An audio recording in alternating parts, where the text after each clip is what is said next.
नमस्कार दोस्तों, मैं हूं रेलवे पॉइंट्समैन अंकुश। दोस्तों स्वागत है एक और नए वीडियो में। अगर आपने 10वीं पास कर रखी है और अगर रेलवे में जॉब करने का सपना देख रहे हैं तो अभी रेलवे ग्रुप डी की 22,000 पदों पे टोटल 11 पोस्टों पे वैकेंसी निकली हुई है, जिसकी क्वालिफिकेशन सिर्फ मिनिमम 10th पास रखी गई है।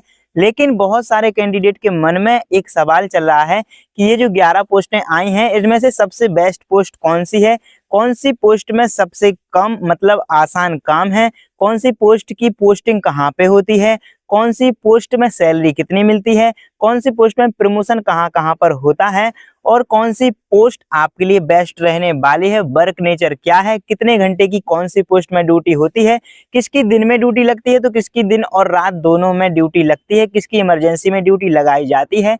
तो सभी के हम काम के बारे में A to Z उनकी जॉब प्रोफाइल शॉर्ट में समझेंगे और पूरी 11 की 11 पोस्टों के बारे में आपको A to Z पूरी जानकारी देंगे, जिससे आप ये डिसाइड कर सकते हैं कि आपके लिए कौन सी पोस्ट बेस्ट होने वाली है। तो एक एक करके हम सभी पोस्टों के बारे में आपको बताएंगे।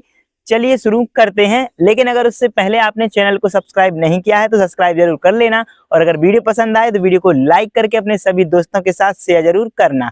चलिए शुरू करते हैं। दोस्तों सबसे पहले आप सभी को बता दें कि रेलवे ग्रुप डी की जो 22,000 पदों पे वैकेंसी आई है टोटल 11 पदों पे आई है, जो कि 5 डिपार्टमेंट से आई है। पहला है इंजीनियरिंग डिपार्टमेंट, दूसरा है मैकेनिकल डिपार्टमेंट, तीसरा है इलेक्ट्रिकल डिपार्टमेंट, चौथा है ट्रैफिक डिपार्टमेंट और पांचवा है एसएनटी डिपार्टमेंट। चलिए 11 पोस्टों के अलग अलग नाम बताते हैं, जिसमें पहली पोस्ट है असिस्टेंट ट्रैक मशीन की, दूसरी है असिस्टेंट ब्रिज की, तीसरी है ट्रैक मेंटेनर ग्रेड 4 की, जिसके सबसे ज्यादा 11,000 पोस्टों पर वैकेंसी निकली है। चौथी है असिस्टेंट पीबे की, पांचवी है असिस्टेंट टीआरडी, छठवीं है असिस्टेंट लोकोसेड इलेक्ट्रिकल, सातवीं है असिस्टेंट ऑपरेशंस इलेक्ट्रिकल, आठवीं है असिस्टेंट टीएल एंड एसी, नौवीं है असिस्टेंट सीएनडब्ल्यू और 10वीं है पॉइंट्समैन बी और 11वीं असिस्टेंट एसएनटी। तो दोस्तों ये सभी 11 पोस्टें हैं। अब चलिए एक एक करके सभी पोस्टों के काम, उनके प्रमोशन, उनकी सैलरी और सारी चीजों के बारे में डिस्कस करते हैं। दोस्तों सबसे पहले हम असिस्टेंट पॉइंट्समैन की बात करेंगे, जिस पद पे मैं कार्य करता हूँ। इसके बारे में मुझे डिटेल में हर एक चीज को अच्छे से पता है, तो इसमें थोड़ा समय लग सकता है। बाकी सारी चीजों में कम कम समय लेकर हम सारी चीजों को डिस्क्राइब करेंगे। और ये जो चीज मैं आपको बता रहा हूँ, ये आप जब फॉर्म भरेंगे तो प्रेफरेंस भरी जाती है, तो उस प्रेफरेंस को भरने में भी काम आएगी। बाकी डिटेल में हम प्रेफरेंस की भी वीडियो फॉर्म भरने से 1-2 दिन पहले बनाकर डाल देंगे कि आपको किस तरह की प्रेफरेंस देनी चाहिए, बॉयज को किस तरह से, गर्ल्स को किस तरह से, और आपके वर्क के नेचर, पढ़ाई के हिसाब से कौन सी पोस्ट बेस्ट रहेगी। बाकी इन सारी चीजों को जानकर भी आप ये डिसाइड कर सकते हैं। तो एक पॉइंट्समैन की पोस्टिंग एक स्टेशन पर होती है, चाहे वो छोटा स्टेशन हो या फिर बड़ा स्टेशन हो। जो भी स्टेशन पे कम काम रहता है वहां पे 12 घंटे की ड्यूटी होती है और जिस स्टेशन पे ज्यादा काम होता है वहां पे 8 घंटे की ड्यूटी कराई जाती है, जिसे मेन लाइन और ब्रांच लाइन अलग अलग तरीके से जाना जाता है। इनकी अगर सैलरी की बात करें तो लगभग 30,000 स्टार्टिंग में इनकी सैलरी बनाई जाती है और इनका काम स्टेशन मास्टर की हेल्प करना, यानी कि स्टेशन मास्टर का असिस्टेंट के नाम से एक पॉइंट्समैन को जाना जाता है। जितने भी स्टेशन के काम होते हैं उसमें स्टेशन मास्टर की मदद पॉइंट्समैन के द्वारा करी जाती है। सबसे पहला जो मुख्य काम पॉइंट्समैन का होता है वो होता है सिग्नल एक्सचेंज करना। ट्रेन में कोई भी सुरक्षा को देखना हो, चाहे वो हॉट एक्सल हो, चाहे वो फ्लैट टायर हो, चाहे वो ट्रेन के किसी भी पार्ट का गिरना हो या फिर ब्रेक वाइंडिंग होना हो, या फिर कोई भी ओएचई का तार टूटा हुआ अगर नजर आए, या फिर जो इंजन का पेंटो है, ये सारी चीजें जितनी भी ट्रेन में चीजें लगी होती हैं जो खतरेदायक ना हो, तो ट्रेन को वॉच करना होता है जब वो ट्रेन जा रही होती है कि पूरी तरह से सुरक्षित हमारी ट्रेन जा रही है या फिर नहीं। अगर कोई भी खतरा ट्रेन को दिखता है तो उसको फिर रेड सिग्नल दिखाना होता है। अब चाहे वो दिन में रेड झंडी दिखाए और रात में रेड टॉर्च दिखाए, तो इस तरीके से पॉइंट्समैन को मेन काम एक होता है। दूसरा जो काम होता है पॉइंट्समैन का, जिसे सब लोग जानकर डरते हैं, वो होता है शंटिंग का काम। शंटिंग को 2 प्रकार से जाना जाता है। एक शंटिंग तो वो कहलाती है जैसे कोई इंजन या कोई गाड़ी किसी एक ट्रैक पर खड़ी हुई है, लेकिन उस गाड़ी को एक ट्रैक से दूसरे ट्रैक पर लाना है, या किसी इंजन को एक ट्रैक से दूसरे ट्रैक पर लाना है, इस चीज को भी शंटिंग कहते हैं। या फिर कई बोगियां रखी होंगी, उसमें जो इंजन अटैच होता है, जो इंजन, उस इंजन को काटना या फिर उस इंजन को जोड़ना किसी और बोगी में, ये चीज भी शंटिंग कहलाती है। तो ये काम भी एक पॉइंट्समैन का होता है। और अगला जो काम होता है पॉइंट्समैन का वो होता है क्रैंक हैंडल करना। कभी कभी हमारे ऑफिस में जो पैनल लगे रहते हैं वहां से ऑपरेट नहीं हो पाता है, ये जो पॉइंट होता है जहाँ से ट्रेन मोड़ी जाती है, तो उसको हमको मैनुअली वहां पे जाके फिजिकली वो एक क्रैंक हैंडल होता है, क्रैंक हैंडल को करके उस पॉइंट को चेंज करके सेट एंड लॉक करके उसमें ताला लगाया जाता है, जिसे क्लैंप कहते हैं। तो क्लैंप एंड पैडलॉक करके फिर वहां से गाड़ी को निकाला जाता है, अगर किसी पटरी को दूसरी पटरी पे एक गाड़ी को लाना है तो ये चीज क्रैंक हैंडल करना होती है। अगली चीज होता है पॉइंट्समैन का काम स्टेबल और अनस्टेबल गाड़ी को करना, लोड स्टेबल करवाना और लोड क्लियर करवाना इसको कहते हैं। जहाँ पे एक पॉइंट्समैन को चैन और गुटके लगाने होते हैं। गुटके जो होते हैं लकड़ी के गुटके होते हैं, एक जिसे टेक भी बोलते हैं हम लोग अपनी भाषा में, तो वो लगाने होते हैं। एक जंजीर भी बांधी जाती है जो कि लोहे की होती है और उसमें ताला लगाया जाता है, जिससे कि हमारी गाड़ी स्टेबल रहे, कहीं पे इधर उधर ड्रिल ना हो। तो ये काम ये हो जाता है। इसके अलावा जो लोको पायलट होते हैं, जो गार्ड होते हैं, या फिर कोई हमारे यहाँ पे इंजीनियर आते हैं, उनके लिए कोई भी मेमो वगैरह देनी है, कोई भी क्वेश्चन ऑर्डर वगैरह देनी, जितनी भी बुकलेट हमारे स्टेशन पे होती हैं, जो भी गार्ड तक, लोको पायलट तक, किसी भी अधिकारी जो PWI होते हैं हमारे यहाँ पे, जो जेई होते हैं, उन तक पहुंचाना है। तो ये सारे काम भी एक पॉइंट्समैन के ही होते हैं। बाकी प्लेटफॉर्म और यार्ड पर भी पॉइंट्समैन को नजर रखनी होती है, और जो हमारे इक्विपमेंट होते हैं उनकी भी सुरक्षा का ध्यान और सफाई का ध्यान हमको रखना होता है। तो ये सारे काम होते हैं एक पॉइंट्समैन के। लेकिन अब बात ये होती है कि इसके प्रमोशन में सभी लोग तो कहते हैं कि सबसे अच्छा प्रमोशन पॉइंट्समैन में होता है, लेकिन पॉइंट्समैन में इतना ज्यादा प्रमोशन नहीं होता है। इसमें जब तक आप एग्जाम नहीं दोगे तब तक आपकी पोस्ट नहीं चेंज करी जाएगी। बाकी आप लेवल 1 से लेवल 2 के पॉइंट्समैन बन सकते हो, लेवल 3 के पॉइंट्समैन बन सकते हो, यहाँ तक कि लास्ट में आते आते लेवल 4 के भी पॉइंट्समैन बन सकते हो।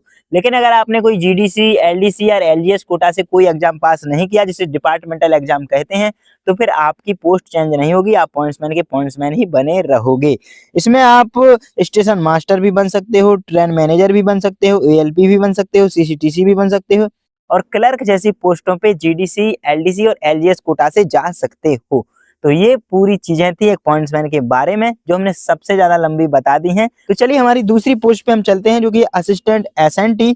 इनकी जो पोस्टिंग है वो स्टेशन पर होती है। आप चाहे वो स्टेशन छोटा हो या फिर बड़ा हो, किसी भी स्टेशन पे इनकी पोस्टिंग हो जाती है। इनके ड्यूटी हावर नॉर्मली 8 घंटे होते हैं, जो कि सुबह 9 बजे से लेकर शाम के 5 बजे तक चलता है।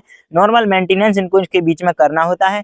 लेकिन इमरजेंसी में अगर कोई सिग्नल फेल हो गया, कोई पॉइंट फेल हो गया, कोई भी इक्विपमेंट फेल हो गया, तो फिर उसके लिए इमरजेंसी में आने को कितने भी बजे, चाहे सुबह का टाइम हो, चाहे रात का टाइम हो, चाहे दिन का टाइम हो, उस स्थिति में आपको आना ही पड़ेगा। इनकी सैलरी लगभग 30,000 के समथिंग ही होती है, और इनकी ड्यूटी हावर का बता ही दिया है। इनकी इमरजेंसी भी ड्यूटी लग जाती है। इनको जो काम है, टेक्नीशियन होते हैं हर एक स्टेशन पे, जिन्हें ESM कहा जाता है। ये सिग्नल के मेंटेनेंस को देखते हैं, और इसी ESM की हेल्प करने के लिए एक असिस्टेंट को रखा जाता है, जिसे असिस्टेंट SNT कहते हैं। इनका काम सिग्नल से जुड़ा हुआ काम रहता है, पॉइंट से जुड़ा हुआ भी काम रहता है। कभी अगर कोई फेलियर हो जाए तो उसके मेंटेनेंस में, कम्युनिकेशन वायर्स का मेंटेनेंस, सिग्नल है कोई पॉइंट में फॉल्ट आ जाए, पॉइंट में ग्रीसिंग या फिर ऑयलिंग करना, और जितने भी इंस्ट्रूमेंट एक स्टेशन मास्टर के ऑफिस में रखे रहते हैं या स्टेशन पर रखे रहते हैं, उन सभी का मेंटेनेंस करना एक ESM का काम होता है, और उसी में मदद असिस्टेंट SNT करते हैं। और इनका जो प्रमोशन है वो ऑटोमेटिक ही टेक्नीशियन ग्रेड 3 में हो जाता है। अब ये कितने समय में होता है ये फिक्स नहीं होता है, किसी किसी का 3 साल में हो जाता है, किसी का 4 साल में होता है, ये उसके वर्क के नेचर पर डिपेंड करता है। बाकी ये लोग GDC का एग्जाम भी दे सकते हैं, इनके लिए LDC का एग्जाम भी ये लोग दे सकते हैं, इनके जो डिपार्टमेंट में आते हैं। तो ये हो गई असिस्टेंट SNT की बात। तीसरी पोस्ट है असिस्टेंट ट्रैक मशीन, जो कि इंजीनियरिंग डिपार्टमेंट की पोस्ट होती है। इनकी पोस्टिंग सिर्फ रेलवे की जो ट्रैक मशीन होती है उसी में कराई जाती है, और कौन सी ट्रैक मशीन में कराई जाती है स्थायी नहीं होता है। किसी भी ट्रैक मशीन में कभी भी इनकी ड्यूटी लगाई जा सकती है, लेकिन जिस भी ट्रैक मशीन पे पहुंच गए उसका हेडक्वार्टर 21 दिन के लिए फिक्स हो जाता है। इनके ड्यूटी आवर इस तरह नहीं चलते हैं कि फिक्स रहे, 21 दिन इनको काम करना होता है उस ट्रैक मशीन के साथ में रह के, और दिन दिन में नॉर्मली इनको काम करना होता है। इसके बाद 21 दिन के बाद 7 दिन का लगातार इनको रेस्ट मिल जाता है। इनकी सैलरी लगभग 40 से 45,000 बन जाती है, क्योंकि इनको TA मिल जाता है। कभी कभी 45 और 50,000 तक भी इनकी सैलरी पहुंच जाती है, जिस हिसाब से इनको TA मिल जाए उस पर ये डिपेंड करता है। इनके काम की बात करें तो ट्रैक मशीन पर रहकर इनको काम करना होता है, जैसे कि ट्रैक के जितने भी काम है, ट्रैक की कोई मरम्मत करना हो गया, मशीन के जो भी पार्ट्स उसमें रहते हैं ट्रैक मशीन में, उनकी सफाई करना, उनकी देखरेख करना, उनमें ऑयलिंग करना और खास करके उसमें सेफ्टी का भी ध्यान रखना। किसी भी जगह मशीन के साथ इनको जाना होता है जहां भी ट्रैक मशीन जाती है। नॉर्मली दिन में ही इनका काम होता है, किसी विशेष परिस्थिति में इनको नाइट में भी जाना पड़ सकता है, लेकिन ये बहुत ही कम ऐसा देखने को मिलता है। लेकिन एक चीज का ध्यान रखना होगा कि कभी कभी ये दिन में काम करने के लिए निकलते हैं तो मार्जिन ना मिलने की वजह से इनको अपने हेडक्वार्टर तक पहुंचने में रात भी हो जाती है। तो ये ट्रैक मशीन का काम होता है। इनकी प्रमोशन की बात करें तो इनका भी प्रमोशन टेक्नीशियन ग्रेड 3, इसके बाद टेक्नीशियन ग्रेड 2, इस तरह से इनका चलता रहता है। बाकी ये भी डिपार्टमेंटल एग्जाम जीडीसी के दे सकते हैं। अगली पोस्ट है हमारी असिस्टेंट टीआरडी की। इनकी जो पोस्टिंग है एक हेडक्वार्टर स्टेशन पर होती है। आपने टावर वैगन का नाम सुना होगा, जो कि ओएचई जो इलेक्ट्रिक तार हमारे डले होते हैं जिससे ट्रेन चलती है, इंजन चलता है, उसी का काम करने के लिए एक गाड़ी रहती है छोटी सी, उसको टावर वैगन कहते हैं। ड्यूटी की बात करें अगर इनकी हम, तो इनकी जो ड्यूटी है वो छोटी या बड़ी स्टेशन किसी पर भी पोस्टिंग इनकी कराई जा सकती है। ड्यूटी दिन में ही बेसिकली होती है, टावर वैगन के साथ ही इनकी ड्यूटी लगाई जाती है। सैलरी इनकी 40 से 45 हजार के समथिंग बनती है, क्योंकि इनको भी टीए मिल जाता है। लेकिन बात करें अगर इनकी इमरजेंसी ड्यूटी की, तो इनकी इमरजेंसी ड्यूटी किसी भी समय लगाई जा सकती है। अगर कोई वायर यहाँ पे फेल हो गया, कोई वायर टूट गया, कुछ भी फेलियर अगर ओएचई से रिलेटेड हो गया, तो किसी भी समय इनको जाना पड़ सकता है। हो सकता है कि काम करके अभी अभी लौटे हों, अगर कोई फेलियर हो गया इनके एरिया में तो इनको तुरंत से भी जाना पड़ सकता है। तो ये थोड़ी हेडेक वाली बात होती है। खैर ऐसा हर बार नहीं होता है, महीने 2 महीने में एक आधी बार होता है। अब बात करें टावर वैगन जो होती है, सबसे पहले टावर वैगन के बारे में मैंने बता ही दिया है कि जो ओएचई होती है, ओवरहेड इक्विपमेंट, जो बिजली के तार और खंभे और जो आइसोलेटर होता है, इनका काम टावर वैगन के द्वारा किया जाता है। इसी पे इनको रह के काम करना होता है। उसी टावर वैगन में टेक्नीशियन, जेई, एसएससी और जो टावर वैगन के इंचार्ज हैं वो कि लोको पायलट भी साथ में रहते हैं। उसी टावर वैगन की देखरेख करनी पड़ती है। काम के समय उनको हेल्पर बन के जो टूल्स वगैरह होते हैं उनकी सप्लाई करना होता है, और जो मशीन के पार्ट्स होते हैं उनकी सेफ्टी और सफाई का ध्यान रखना होता है। मैंने स्टार्टिंग में ही बता दिया था।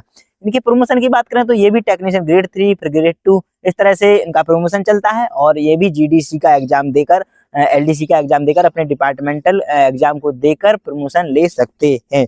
इसके बाद हमारी अगली पोस्ट आती है ट्रैक मेंटेनर ग्रेड 4, जो कि सबसे ज्यादा डराने वाली पोस्ट होती है। खैर ऐसा कुछ इस पोस्ट में होता नहीं है, थोड़ी मेहनत का काम ही होता है। बाकी देखो आजकल कोई भी गवर्नमेंट जॉब हो, गवर्नमेंट जॉब ही होती है, तो कोई भी पोस्ट को हम खराब नहीं कर सकते हैं। थोड़ी मेहनत वाली पोस्ट है, बाकी बहुत अच्छी पोस्ट ट्रैकमैन की भी होती है। चलिए इसके बारे में बता दें। इनकी जो पोस्टिंग है वो किसी भी छोटी या बड़ी स्टेशन पर हो सकती है। इसमें पीडब्ल्यूआई या जेई के अंडर में आपको काम करना पड़ता है। ड्यूटी हावर इनके 9 घंटे होते हैं, जिसमें बीच में इनको 1 घंटे का रेस्ट भी दिया जाता है। इनकी ड्यूटी नाइट और डे किसी भी समय पे लगाई जा सकती है। जैसे नाइट में पेट्रोलिंग, पटरी को चेक करना होता है। नाइट में पटरियां सिकुड़ती हैं, जिसकी वजह से उनमें दरारें आती हैं, यानी कि पटरी टूटने का डर रहता है। तो इसी की चेकिंग के लिए नाइट में पेट्रोलिंग इनको करनी पड़ती है, जो कि रात के 11 बजे से लेके सुबह के 5 बजे तक सिर्फ 6 घंटे ही करनी होती है। अब इनकी सैलरी की बात करें तो 35 हजार से ज्यादा इनकी सैलरी हर मंथ बन जाती है। काम की बात करें तो ट्रैक का ही काम होता है, जो कि मेहनत का काम होता है। फिजिकली वर्क इनको करना पड़ता है। ट्रैक की पेट्रोलिंग मैंने बता दिया है। चाबियों को कसना, जैसे वहां पे चाबी लगी थी, जिसे जलेबी भी कहते हैं, उनको कसना। जो वहां पे नट वगैरह लगे रहते हैं उनको कसना, कहीं ढीले तो नहीं हो गए हैं। और जो ब्लास्ट होते हैं उनको भी बराबर करना। खैर अब तो मशीनों से ये चीज होने लगी है। और जो ट्रैक में जांच करनी होती है, कहीं पे ट्रैक में गड़बड़ी तो नहीं है, कहीं पे जो पटरी है वो टूटी हुई तो नहीं है। अगर टूटी हुई दिखती है, कोई भी खतरा पटरी से रिलेटेड दिखता है, तो इनको तुरंत अपने इंचार्ज को बताना होता है। वहां से कोई भी गाड़ी ना गुजरे, इस तरह से इनको अपना जो है निर्णय लेना होता है, और वहां पे ये जानकारी अपने अधिकारियों को देनी होती है। अब बात करें अगर हम इनके एक और काम की, तो ट्रैक पे कोई जानवर जैसे मर गया है, कुछ भी हो गया या कोई पेड़ गिर गया, तो ऐसे में उनको जो भी यहाँ पे अवरोध आ रहा है ट्रैक पे, उसको हटाना होता है। और कभी कभी ग्रुप में भी ये लोग काम करते हैं, जैसे कि कोई ट्रैक चेंज करना हो गया, कहीं पे कोई ट्रैक में खराबी आ गई तो उसको सही करना हो गया, तो ग्रुप में 5, 10, 20 लोग इकट्ठे भी काम करते हैं। तो ये सारे काम एक ट्रैकमैन के होते हैं। बाकी इनका प्रमोशन होता है, जैसे कि ट्रैक मेंटेनर ग्रेड 4 में इनकी पोस्टिंग कराई जाएगी। फिर ट्रैक मेंटेनर ग्रेड 3 बनेंगे ये, फिर ट्रैक मेंटेनर ग्रेड 2 बनेंगे, फिर ग्रेड 1 बनेंगे। इस तरह से इनके प्रमोशन चलते जाते हैं। बाकी ये जीडीसी एग्जाम देकर भी प्रमोशन ले सकते हैं। इसके बाद हमारी अगली पोस्टिंग जो आती है बहुत ही अगली पोस्ट असिस्टेंट CNW, जो कि मैकेनिकल डिपार्टमेंट की पोस्ट है। इसमें पोस्टिंग बड़े स्टेशन पर ही जनरली कराई जाती है। जो जंक्शन स्टेशन होते हैं इनकी ड्यूटी नॉर्मली तो 8 घंटे की होती है, लेकिन इमरजेंसी में इनको किसी दूसरी स्टेशन पर भी जाना होता है जहाँ पे कोई गाड़ी में CNW से रिलेटेड मैकेनिकल वर्क आ जाता है या फिर कोई इशू आ जाता है, तो उसको ठीक करने के लिए किसी भी स्टेशन पे इनको जाना पड़ सकता है। सैलरी की बात करें तो 30 से 35 हजार के समथिंग इनकी सैलरी बनती है। अगर इन्होंने जिस भी स्टेशन पे इनकी वर्किंग है वहीं पे अगर काम किया तो लगभग 30 हजार, लेकिन अगर दूसरी जगह काम करने गए तो इनका टीए बन जाता है, जिसकी वजह से सैलरी इनकी बढ़ जाती है। काम की बात करें तो ट्रेन के डिब्बे, चाहे वो सवारी गाड़ी हो चाहे वो मालगाड़ी हो, उनके जितने भी पार्ट्स होते हैं जब वो अपने जंक्शन से गुजरती है तो उसको ये लोग बाज करते हैं कि कोई ब्रेकिंग में या व्हील्स में कोई समस्या तो नहीं है। नॉर्मली देखते हैं अगर कोई समस्या है तो उस गाड़ी को रोक के वहां पे उसके पार्ट्स को रिपेयर किया जाता है। बाकी कुछ भी खराबी अगर किसी भी स्टेशन पे जैसे कि पॉइंट्समैन चेक करता है गाड़ी को, खराबी आ गई CNW मैकेनिकल प्रॉब्लम, तो ऐसे में SND जो CNW स्टाफ होता है उनको जाना होता है, उसे ठीक करना होता है। और इनकी जो ड्यूटी है वो दिन और रात दोनों में होती है। नॉर्मली 8 घंटे की इनकी ड्यूटी रहती है। प्रमोशन की बात करें तो इनका भी टेक्नीशियन ग्रेड 3 से टेक्नीशियन ग्रेड 2 इस तरह से प्रमोशन चलता है। बाकी ये भी डिपार्टमेंटल एग्जाम देके किसी भी पोस्ट पर जा सकते हैं। अब बात आती है कि अपना जो असिस्टेंट ब्रिज है 7वें नंबर की पोस्टिंग इनकी बड़े ही स्टेशन पे नॉर्मली कराई जाती है। ड्यूटी इनकी 8 घंटे की होती है। नॉर्मली दिन में ही इनकी ड्यूटी लगाई जाती है। सैलरी इनकी भी 35 हजार के समथिंग बन जाती है। काम की बात करें तो रेलवे में छोटे या फिर कोई बड़े ब्रिज बने हुए हैं जिन्हें पुल कहते हैं, तो उनके मेंटेनेंस में जो हमारे जेई होते हैं, SSC होते हैं, जो सीनियर अधिकारी होते हैं, उनकी हेल्प इनको करना होता है। जैसे कि कोई स्टील का या फिर कोई लोहे की चीज बनी हुई है उसमें पेंटिंग करना हो गया जिससे कि जंग वगैरह ना लगे, रिवेटिंग करना हो गया और स्लीपर्स को बदलना हो गया। इन सभी में जो सीनियर्स इंजीनियर होते हैं उनकी हेल्प करना असिस्टेंट ब्रिज वाली पोस्ट का काम होता है। इनके प्रमोशन भी टेक्नीशियन फिर और टेक्नीशियन ग्रेड 2 इस तरह से चलते हैं और ये भी अपने डिपार्टमेंटल एग्जाम देके अपने डिपार्टमेंट में प्रमोशन ले सकते हैं। हमारे 8वें नंबर की पोस्ट है असिस्टेंट पी बे। इसमें पी का मतलब होता है परमानेंट, यानी कि परमानेंट बे। इंजीनियरिंग डिपार्टमेंट की ये पोस्ट होती है। इनकी पोस्टिंग स्टेशन पर करी जाती है, चाहे वो बड़ा हो या फिर छोटा स्टेशन हो। इनकी ड्यूटी का हावर 8 घंटे होता है। अब इनकी ड्यूटी चाहे दिन में लगे चाहे रात में लगे, किसी भी समय लग सकती है। इनकी जो सैलरी है वो 35 से 40 हजार के समथिंग बन जाती है। लगभग ट्रैकमैन के समान ही इनकी सैलरी बनती है। इनका काम जो टेक्नीशियन और बेल्डर होते हैं उनके साथ इनको रह के काम करना होता है, जैसे कि टूल्स को उठाना या फिर छोटी मोटी जो रिपेयरिंग करना होता है उसमें हेल्प करना। सोनोग्राफी मशीन से जो ट्रैक की जांच होती है उसकी ट्रैक को जांच करना, और जो भी कोई डिफेक्ट वाली वहां पे चीजें दिख गई ट्रैक में तो वहां पे उनको चिन्हित करना। रेल पटरी, चक्रेल, गैप चेक करना जैसे मेंटेनेंस का काम होता है। इनका प्रमोशन भी टेक्नीशियन ग्रेड 3 फिर टेक्नीशियन ग्रेड 2 और ये डिपार्टमेंटल एग्जाम देकर भी सीनियर टेक्नीशियन जेई SSC तक भी बन सकते हैं। इसके बाद हमारी बात करते हैं असिस्टेंट लोकोसेड 9वें नंबर की इलेक्ट्रिकल डिपार्टमेंट की ये पोस्ट है। इनकी पोस्टिंग लोकोसेड में कराई जाती है, जो इलेक्ट्रिक लोकोसेड है। अभी वर्कशॉप की एक भी पोस्टों की बात करी थी तो सिर्फ assistant DL and AC workshop में कोई पोस्ट नहीं है, असिस्टेंट वर्कशॉप में कोई पोस्टिंग नहीं आई है, और जो डीजल लोकोसेड है इससे भी कोई पोस्टिंग हमें देखने को नहीं मिली है। इनकी पोस्टिंग लोकोसेड इलेक्ट्रिकल में हो गई है, असिस्टेंट लोकोसेड इलेक्ट्रिकल की। इनकी ड्यूटी 9 से 5 8 घंटे की रहती है। नॉर्मली दिन में ही ड्यूटी लगाई जाती है। इनकी सैलरी मंथली 30 हजार के समथिंग ही बनती है। काम की बात करें तो जो इलेक्ट्रिक इंजन हमारे इलेक्ट्रिक लोकोसेड में खड़े रहते हैं उन्हीं के पार्ट्स को चेक करना होता है। मेंटेनेंस में टेक्नीशियंस की मदद करना होता है। इंजन के जितने भी पार्ट्स हैं उनको रिपेयरिंग में मदद करना होता है, और जितने भी इंजन के पार्ट्स हैं अगर उनकी सफाई करने का काम भी एक असिस्टेंट लोकोसेड वाली पोस्ट में करना होता है, और टेक्नीशियन के साथ रह के इनका काम होता है। इनकी प्रमोशन भी टेक्नीशियन ग्रेड 3 इसके बाद टेक्नीशियन ग्रेड 2 इस तरह से चलते हैं। बाकी डिपार्टमेंटल एग्जाम ये भी दे सकते हैं। अगली हमारे 10वें नंबर की पोस्ट आती है असिस्टेंट ऑपरेशंस इलेक्ट्रिकल वाली पोस्ट है। ये पोस्टिंग में हेडक्वार्टर पे इनकी पोस्टिंग होती है, एक बड़े स्टेशन पे जहाँ पे इनका हेडक्वार्टर रहता है। वहां से रह के इनको छोटे स्टेशनों पे जहाँ पे भी जाना है, जहाँ तक इनका एरिया लगता है तो वहां पे जाना होता है। इसके लिए इनको टीए भी मिलता है। नॉर्मली इनकी पोस्टिंग बड़े स्टेशन पे होती है। इनकी जो ड्यूटी है वो 9 से लेके शाम के 5 बजे तक नॉर्मली रहती है, और इमरजेंसी में इनको कहीं पे भी जाना पड़ सकता है। इनकी सैलरी लगभग 35 हजार के समथिंग मंथली बन जाती है। काम की बात करें तो जो स्टेशन की प्लेटफॉर्म है, जो स्टेशन ऑफिस हैं, जो स्टेशन के यार्ड हैं, और जो कंट्रोल रूम होते हैं, और जितने भी रेलवे के क्वार्टर्स बने होते हैं, इनमें जितने भी इलेक्ट्रिक काम होते हैं जैसे कि लाइट का काम, पंखे का काम, वायर भी कोई जल गई है या फिर कोई भी इलेक्ट्रिक का सामान खराब हो गया है, किसी भी क्वार्टर्स में या फिर रेलवे प्लेटफॉर्म पर, रेलवे के ऑफिस में, तो वहां पे इनको टेक्नीशियन के साथ रह के उसमें काम करना होता है और उसकी खराबी को ठीक करवाना होता है।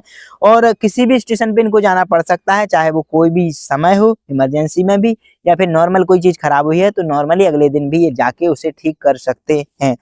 और इनका जो प्रमोशन है, सुपरवाइजर बन जाते हैं, सीनियर सुपरवाइजर बन जाते हैं, टेक्नीशियन ग्रेड 3, टेक्नीशियन ग्रेड 2, इसमें इनका प्रमोशन हो जाता है। बाकी काम के नेचर पे भी इनका डिपेंड करता है कि किस तरह का ये काम कर रहे हैं। हमारी अगली और आखिरी इन 22,000 पोस्टों में आती है असिस्टेंट टीएल एंड एसी, जो कि इलेक्ट्रिकल डिपार्टमेंट की पोस्ट होती है। इनकी पोस्टिंग बड़े स्टेशन पे होती है, इनका हेडक्वार्टर वहां माना जाता है। ड्यूटी लेकिन ये रनिंग वाली जॉब होती है, मतलब कि आपको एक ट्रेन के अंदर जाना होता है, वो ट्रेन जहां तक जा रही है वहां तक जाएंगे, फिर वहां से वापस भी आएंगी और तब तक इनकी ड्यूटी चलेगी। अब वो चाहे ट्रेन 3 दिन, 4 दिन, 5 दिन, कितने भी दिन में वापस आ पाए, इसके बाद इनको रेस्ट मिलता है। शिफ्ट की बात करें तो इनकी शिफ्ट नहीं चलती है, जैसा कि मैंने बताया है कि ट्रेन के अंदर इनकी ड्यूटी लगाई जाती है। इनकी सैलरी सबसे ज्यादा ग्रुप डी की 11 पोस्ट में सबसे ज्यादा salary assistant TL and AC post वाले की ही लगेगी, अगर ट्रेन के अंदर जाके वो ड्यूटी कर रहे हैं तो। इनका काम ट्रेन के अंदर जितना भी इलेक्ट्रिकल काम होता है वो करना होता है, चाहे वो लाइट हो गया, चाहे वो पंखा हो गया, चाहे वो चार्जिंग सॉकेट हो गए, एसी हो गए, या फिर कोई भी पैनल को ठीक करना है। तो जो ट्रेन के अंदर टेक्नीशियंस होते हैं उनकी हेल्प करना इनका काम होता है। अब ये किसी भी जगह जाके काम करना होता है और ध्यान भी देना होता है कि कोई चीज अगर खराबी है तो उसको ठीक तुरंत से करवाएं। इनका प्रमोशन भी टेक्नीशियन ग्रेड 3, टेक्नीशियन ग्रेड 2 इस तरह से हो जाता है।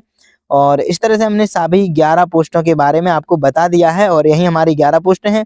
अब आपको सभी के काम के नेचर के बारे में पता चल गया होगा, सभी की सैलरी के बारे में पता चल गया होगा, कहाँ पे पोस्टिंग होती है इसके बारे में पता चल गया होगा, कौन सी आपके लिए सुविधाजनक पोस्ट है, इस हिसाब से आप अपने लिए डिसाइड कर सकते हैं कि कौन सी पोस्ट बेस्ट है।